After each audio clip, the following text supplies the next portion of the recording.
Well, hello and welcome to episode 30 of FPL Top Dogs, Ballyhaunis. And we have a little bit of a change in the building. And I feel very happy and content with this, new style. Eric Cantona style. Um, it's been a long time coming. It really has. October 23rd, 1999. Where are we now? We say halfway to October 2023. That's nearly 24 years since I left United. 24 minus 48. So when I was 24, I left United. I went to London. I went to see them in the Community Shield in the old Wembley, and they lost to Arsenal 2-1 after going up with the David Beckham free. That was devastating. And then in the league in 23rd of October 1999, I went to Tottenham, saw Stephen Carr score one of the most amazing goals you will ever see. I'll just mute this.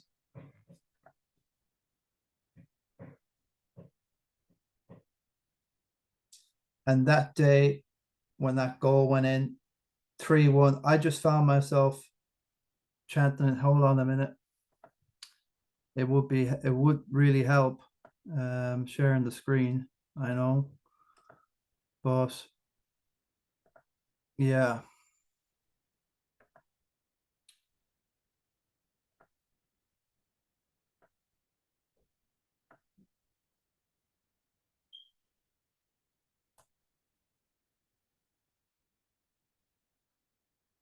And wallop. Stephen Carr, his third goal for Tottenham there.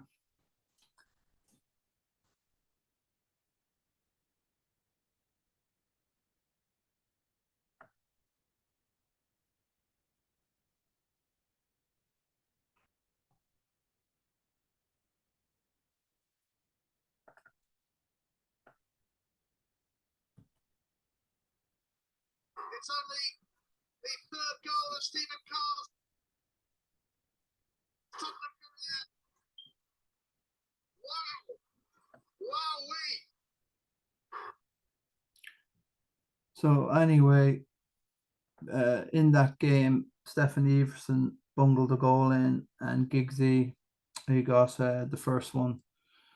And Paul Scholes had an own goal, and that was the winner, 3-1 there. That was Tottenham, and that was the beginning of when it all changed for me. And from that day, I never really ever thought twice about United or what they were doing. They won countless titles since, we know, up until 2012, I think, the last one with Fergie. That was 13 or 12, whichever one, but City had won one before. So, Fergie couldn't go down, losing to City, one of the first Premier League titles. So he came back and he won at the following season with a pretty average enough team. A lot of people would have said, but yeah, that's where I was really. And why did I change to why I living in London? I wanted to find my own team. I got sick. Well, definitely not a glory hunter is the reason why I left United. Is I think I just got browned off with the kind of attitude you get in the pub and you're a United fan and all the looks, and it just probably the pressure. I even thought to myself, well, that's as good as it gets for United, the treble. Wow. But yeah, with Tottenham now, it's just since 2019, losing that final to Liverpool and Sissoko, the hand out like this, pointing just to another defender to close someone down, the penalty, and then the 2-0 ever since that day. 1st of June 2019, that was the real beginning of the end for me with Tottenham. It's been a long time coming. I've been humming and hawing. I've been moaning. I just want to be happy again and away from, away from the Tottenham S show. It's just I can't do with a team with Daniel Levy and at the helm of this club. anymore, and it's just be a relief. But that I really lost it really at that Champions League final. Then Poch went, probably the best manager we ever had for Yonks, consistently, but ended up shouting for him to leave, and then we're all over the shop looking for quick fix managers. Nothing's worked, and it's just time to kind of move on. It's just like you just have nothing more to say to each other. Your wife, you're not talking, you don't want to know, you don't want to, you're finished, you're done. There's too much anger, there's too much hate there. You're beginning to hate yourself, because you don't want to hate her, and she's the same boat, and you just have better times when you're away from each other. So I'm going to give this a go and see if we can get back. I know this will split the community in Ballyhaunis. They'll say the turncoat's back. I know, I never knew what that word was until I did. I got awful abuse. And even being at the Carling Cup final, I was shouting on Spurs winning 2-0 to Chelsea, and I didn't. Okay, United won. Well done. Well, shame about Newcastle. Um, it's going to take me a while to integrate my head into this new world. That I'm going to give it a go, give it a shot. So after the 2019, it's just I gave up the season ticket the year after the COVID, the whole lot, and it's just been a down. I've been on a roller coaster down with this Tottenham thing, and I'm done with the players. I don't want to know anything about them, and this is what they've done to me. And I'm not going to United now because I expect to win titles and trophies. I was never a glory hunter. I got sick of going to the pub up and down the night, the whole I'm a glory hunter. Oh, um, I did like Tottenham from an early age, but I didn't support them because of this Jewish thing. Because there was a bit of a, oh, I'm a Catholic. How can you support Spurs? When you're young, you're just stupid, and Gascoigne at the time, and also I did have a natural affinity to Tottenham, but I don't know. I'm just correcting a mistake, a 24-year-old mistake. Okay, but why can't I? Change once, you never change your team. If I change them back, so I'm correcting all that.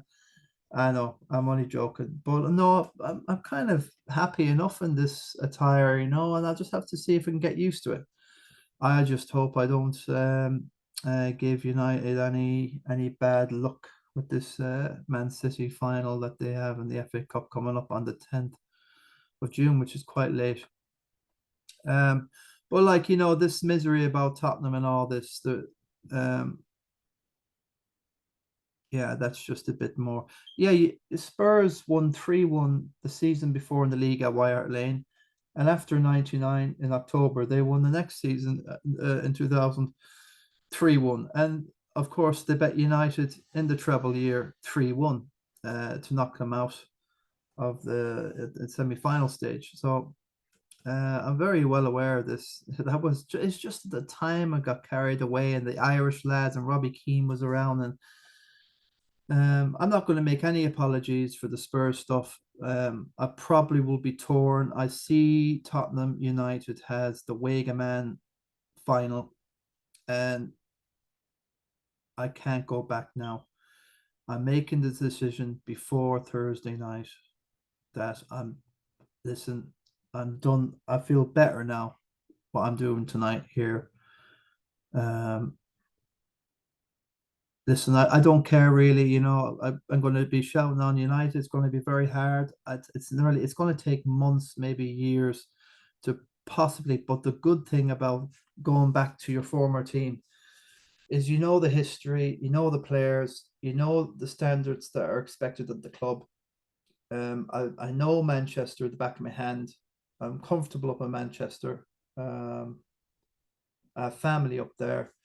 I know the standards, I know the history, and I'm old school, and that might be enough for a few. But of course, the acid test will come in the summer or whenever I back home. Of course, it's easy doing this over here. Okay,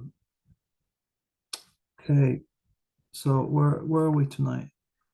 Just have a quick look at how I got on in the FPL now. That's all I can say in that regard now. I'm just going to see if I can carry on the charade at the moment. No, it's just a relief at the moment with this just getting away from Tottenham. I don't know what I'm going to do with all these Tottenham shirts.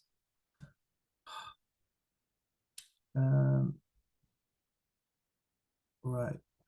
Well, not a bad game week this week. I think I got a 62 overall, 66, a -4.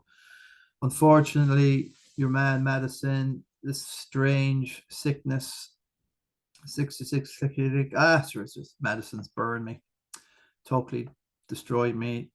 Again, like I would have really appreciated the extra 5 or 10 points or whatever he would have got the assist. It's just nothing on the bench because I'm keeping these guys fresh. For the next day, you want United players. They have games in hand, and you're going to have one City players. Of course, there's no brightness team. I had no free hit, so I was kind of a little bit goosed, but it's not a bad score. Like to get to another green arrow. I know it probably won't come up here quick, but I think it's about 3 green arrows out of 4, and I've made another 180,000 up the rankings. And that to go along with the other million I've made up over the last 4 game weeks, as you can see. Look at it, like game week 28, 3.8 million. So, oh yeah, I'll take it. 1,030,000 made, and a top 2 million, which is going to be no consolation whatsoever. I have a good pedigree. I've not played this game or format for, like Joey Neenan and Young Halpin, and loads of the other guys have been on this crack now with FPL for probably 2007 and all this. It's been going on a long time. But yeah, I'm going to have a nice 2 million now. Can you imagine? That's going to 86,000 there last year, where I came second to Joey Neenan, who got to 62,000. So to win the Christy Nicholson, guys, you need anything between 79th in the world, but generally 50,000 to 100,000 wins this thing a few times. I when I won it in 2020, 1920, the COVID one, there's 49,000 overall. Joey won it the next year, 79th in the world, and then 62,906 to win it the last year. So 37,500 for Christy Kilcourse, the Snowman. And apologies, Snowman, I just don't mean to be rude so much. I'm not really that bad old Vince Vega guy, the Tottenham and the Arsenal and all this stuff. I really genuinely don't. Sometimes you just have a text and you just frustrated at the wrong moment, wrong time. Christy done the treble, one of the last to do the treble, I suppose. He done the treble anyway, 2019, and 37,500 was very creditable. Duncan Hannon winning the year before 50,000, and Parker won 81,000. John Kelly 75,000. Other thing, well, he got that the year before.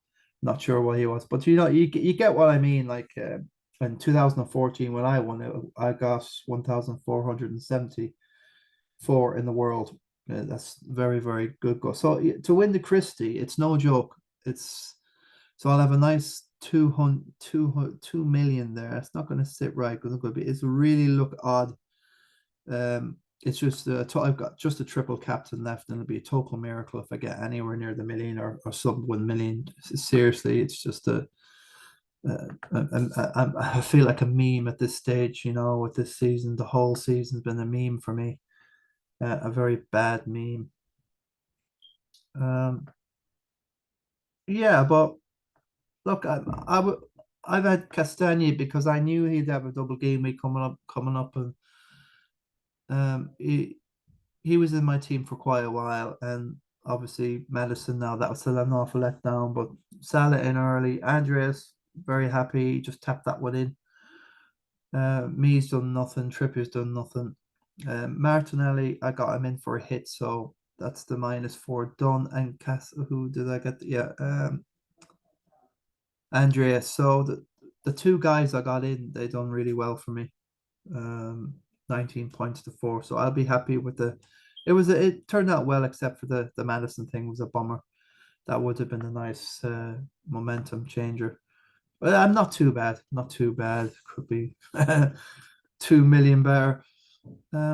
So for this game week, I've just took another -4. Got rid of Maddison. I can't trust him to play or start. I don't care. I'm never going to pick this guy again, although he did really, really well for me the season I won it, understandably. But no crowds, no fans, no nothing. It's easier to play champagne football, I suppose. But not impressed with Maddison whatsoever.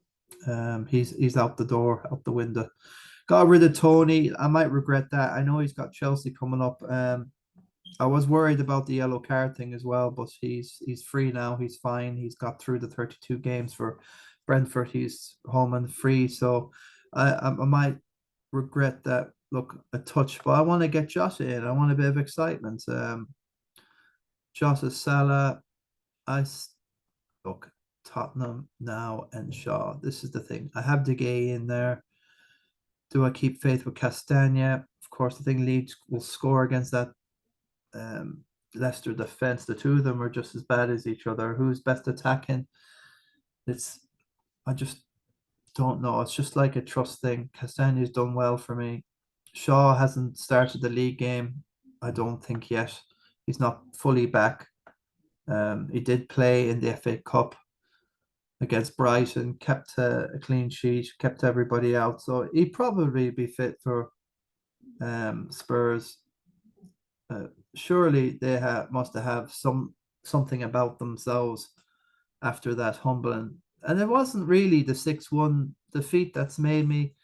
This has been happening for me for like really. And to tell you one thing, if Spurs did win that Champions League that night, and Pochettino would still be here, maybe more investment, everyone would have been happy, and I probably wouldn't have gave up the season ticket. I probably would, but this is just the way it is. We crumbled, went to pot, got in the mercenary managers, Conte and Mourinho. Nothing happened. Even they couldn't make Spurs winners. I don't think they'll ever be winners. I think there'll be a hoodoo on them and you know, but I don't really care how long now for. So Shaw's been really, really good to me, especially in the Sun Dream teams. So look, Chilwell's attacking. Brentford are really abrasive. Look, I wouldn't be surprised if it's a 0-0 or it's 1-0 either way. I still have to decide what to do. Trippier has been absolutely rubbish. Will he do something against Everton and that Dyche team? I have been debating whether, like, Liverpool at home, they look just incredible. Do I want to back Martinelli against City to score 3 or 4? Usually you want to get a return or two.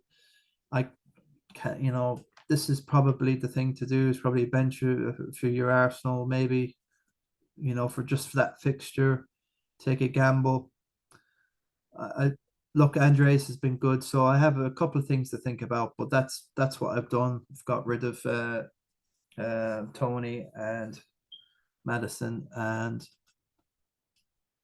I'll go with that. Just have no. Do I really want to take a chance on Haaland? And who will I don't fully trust Salah, but I'm happy I have him. So I'll just go with that. I can just, I don't know, the vice captain. Doesn't really matter. I'll leave it on Chilwell. So what's next on the? Can get rid of this stuff. Yeah, this is just a bit of like, I was just looking at Wayne Rooney here.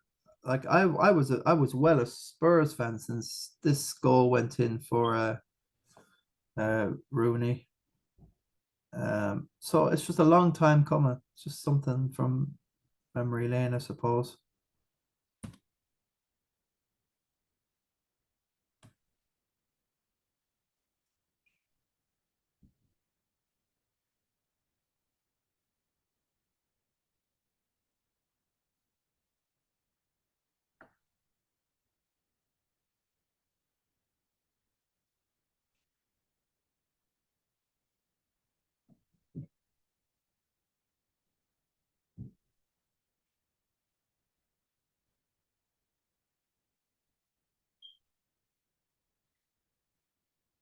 Yeah, yeah.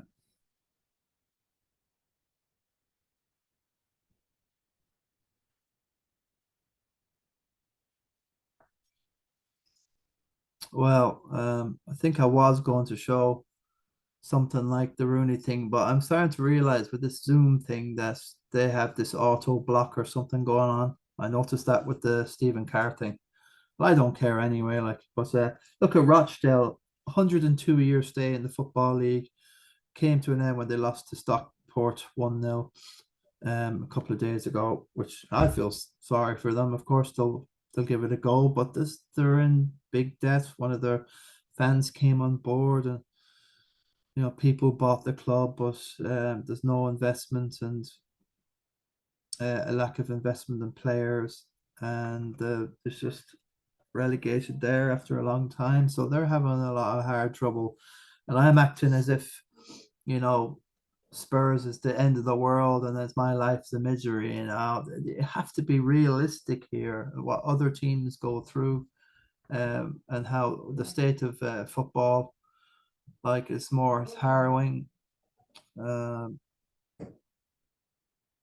Stockport moved within, yeah. So 102 years stay in the Football League, and Dale are down. And I was just thinking about Rochdale and about AFC Wimbledon, who I'm still a massive fan of AFC Wimbledon down there. They got relegated last year from League One to League Two, and they've just in free fall themselves, losing to Crawley, Stevenage. Anyone that will pop down and play them, they're losing and drawing and rubbish. Absolutely, they're lucky that they got those few wins um, around Christmas time and before. So I'll still go down to Plough Lane. Not, I haven't been down this season, but I was down several last season games, and Kings Meadow as well before that. So yeah, don't worry about that. I've got a blue shirt for them. So I know what it's like down there. But AFC Wimbledon came from nowhere. Of course, they lost their Premier League status, where they resided in Crystal Palace in the mid 90s, and then they were, Milton Keynes Dons then just took over their place, and AFC had to start from scratch all the way down, probably 12 divisions, and they got back up to where they were since. So people go on about Wrexham and all this, and it's a fairy tale. Yeah, yeah, yeah. But I mean, AFC Wimbledon have yeah, a massive fairy tale of our own, really. It's easy to get two millionaires in and to do what they're doing, and AFC Wimbledon have done, it's been there and that, and just a bit realistic of that. Not getting carried away with that fairy tale, although it is cool enough. And Ben Johnson, or sorry, the Ben Foster, turning down Spurs so he can play with Wrexham. Hmm. So this was like Elder, just an example. Aldershot, they had to go bang. It's Aldershot Town. So they do reform, and then the debt just goes, like, I suppose the fans reform the club, but they lose the grounds and they have to start from scratch again, really. Um, Barnet relegated in 18 and playing in the national. Yeah, okay. Was Bury were the one there expelled in 2019 without playing a game. They couldn't pay their players, and now they're down in the northwest countries. That's probably the beginning of the whole thing. They're starting the whole thing again. And it's devastating for the fans and the club. All that history gone out the window, and I'm moaning about Tottenham in the top five, top six, and everyone's losing their heads over the whole thing. And I've really, even with United, I'm not joining United for trophies or anything. I'm just going back to my roots. That's all I'm asking to do. It's 24 years in the making. Um, I'm I'm ready now for just to chill out a bit more. Um, Go back to maybe feel a bit young. Halifax Town here. And yeah, so a lot of the clubs do reform and go back, but again, they lose all the assets, the ground, the whole lot, and the debt then just goes into someone absorbs it.